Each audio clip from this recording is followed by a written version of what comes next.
started then. It's been a big development over the last 10 years in terms of e-commerce, and the UK is by far the biggest European market for online retail. It's perhaps partly to do with the way that we pay for things in this country. Obviously our love of credit cards has helped in terms of making payments very easy online. I think that's one reason why perhaps we've grown a lot more in terms of e-commerce than perhaps countries like Germany. But in terms of some figures, in 2008, total online retail sales in the UK were £43.7 billion. That grew from, in 2007, £35 billion. And in 2009, it grew to £55 billion. These figures are coming from IMRG. I'm sure those of you who perhaps have been to the show yesterday or are familiar with Ecommerce Expo will have heard of IMRG. They are an organisation that gathers statistics to do with e-commerce. Their membership is the big e-commerce retailers that you would have heard of, as well as e-commerce suppliers as well.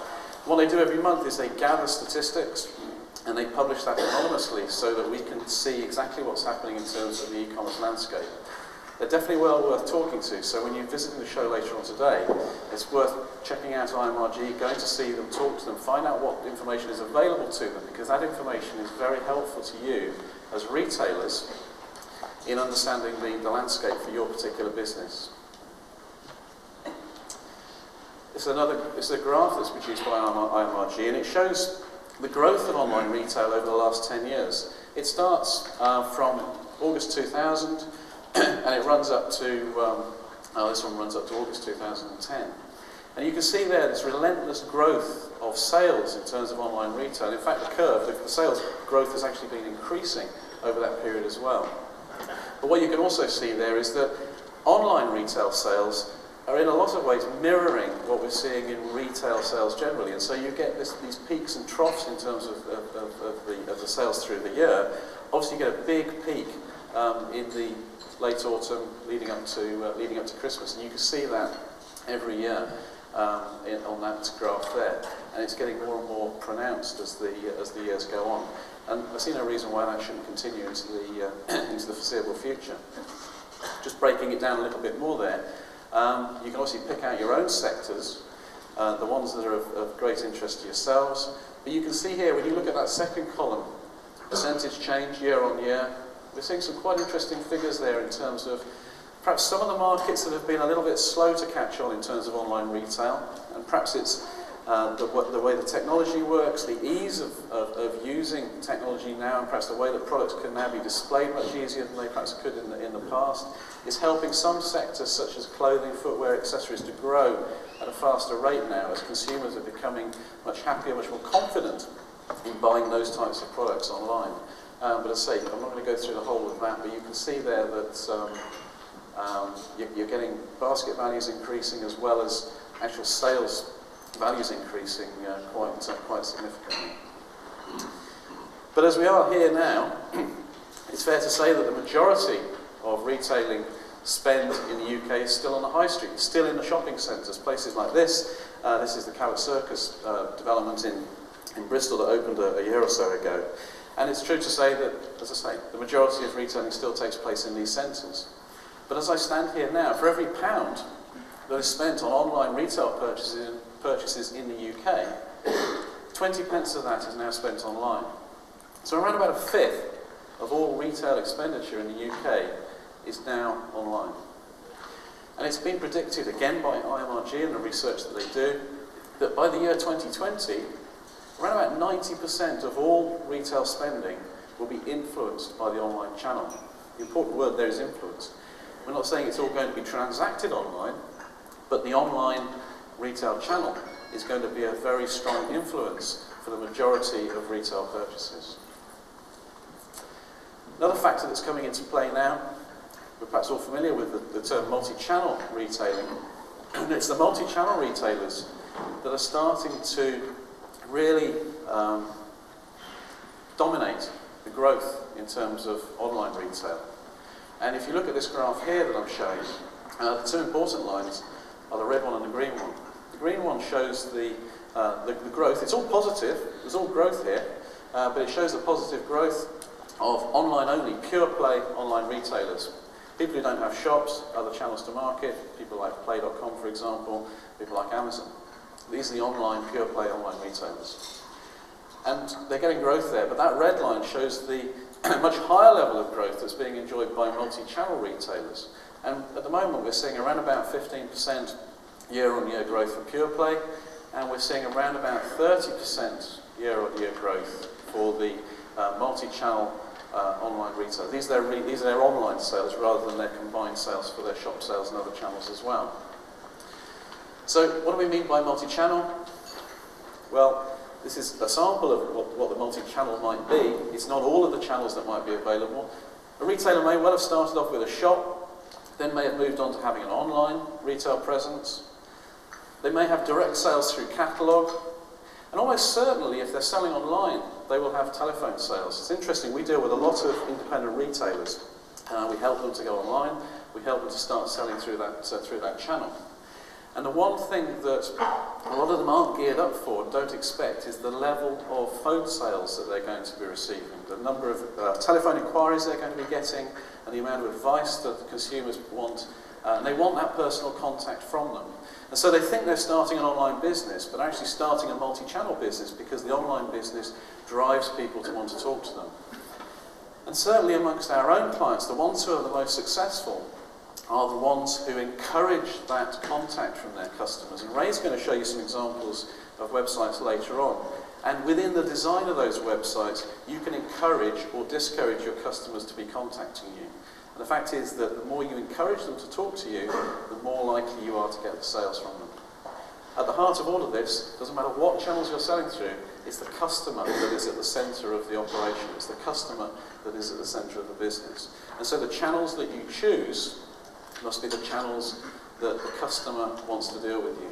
So for example, a customer may start a transaction online in as much that they do a search. They maybe go to Google, type something in, do the search.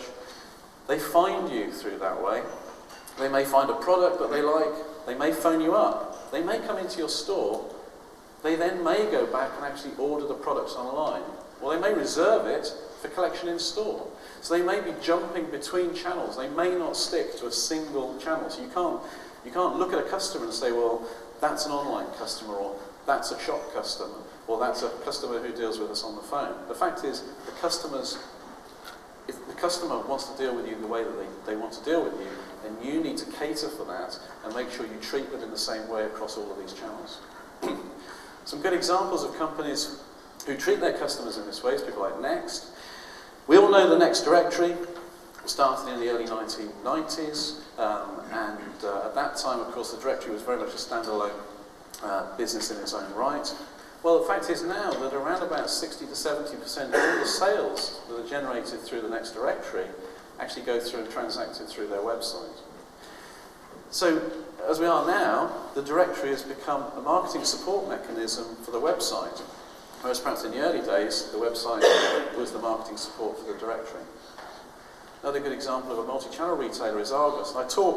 I mentioned earlier about reserve in store, but of course, a lot of the marketing, a lot of the advertising that Argos are doing at the moment is all about find us, find what you want, doesn't matter whether it's in the store, doesn't matter whether it's in a catalogue, reserve it online, come and collect it when you want. It's giving customers that convenience. And the fact is, most of us have an Argos store very close to us, and what they're playing on is the convenience that you have, that you can actually get the product today. You know it's in stock, you know it's available, you can reserve it online, go and pick it up from them. Can't really talk about multi-channel without talking about John Lewis. And of course, with John Lewis, they make a lot of very bold claims about never being undersold. And they've been extending that claim across all of their channels recently. But the thing about John Lewis is that you will be treated the same wherever you go. And they make a very strong point of doing that. And if you're looking to see good examples of usability, and looking for good examples of the way that they're developing their e-commerce business and their whole multi-channel business, you can't go wrong to keep an eye on what John Lewis are doing.